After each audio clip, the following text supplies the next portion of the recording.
October 19th is quickly approaching, so we asked our weekly federal election expert, Richard Cloutier, to fill us in on what we can see from the party leaders over the next 2 weeks. So polls are showing that the NDP have slipped a little bit in support. What do they need to do with just over 2 weeks left until the election? Well, Mulcair has to get out there and really solidify the ridings he already has. It's interesting because once you lose momentum, it's very difficult to get back. So 2 weeks to go. So far, the Liberals are impressing. In the last debate, Justin Trudeau did a lot better than expected. He seemed cool. He looked like somebody who could be prime minister. He defended the legacy of his father. So in many areas across the country, you've got these two-person races or two-party races between the Conservatives and the Liberals, and I'll be fascinated to see whether or not in those ridings the NDP support drops off.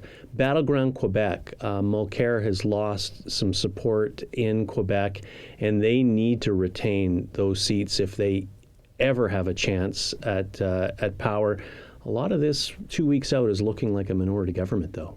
Let's talk about a hot button issue in Battleground Quebec, the niqab.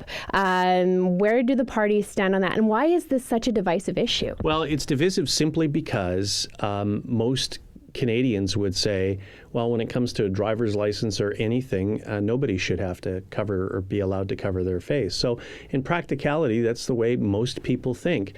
You get into religious rights, and that's where Mulcair got caught defending a little bit too much and perceived that he's siding with the wrong side on this, whereas the other two parties tend to be purposely oblique in their responses and pitting it on Mulcair. So he's certainly wearing this issue.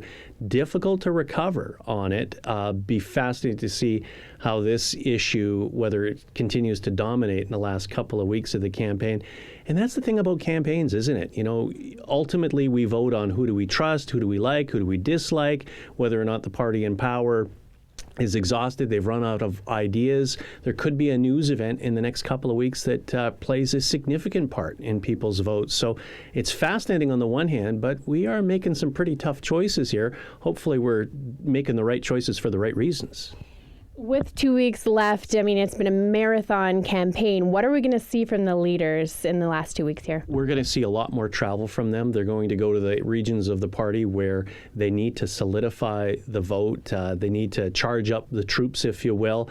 You're going to see a lot more advertising. We're already seeing the Liberals spending a lot more on advertising. You got Justin Trudeau going up the escalator and stopping and then starting again. You're going to see a lot of that type of advertising just peppered through the airwaves, on the internet, on radio, everywhere over the next couple of weeks. For extensive election coverage, you can visit CJOB.com.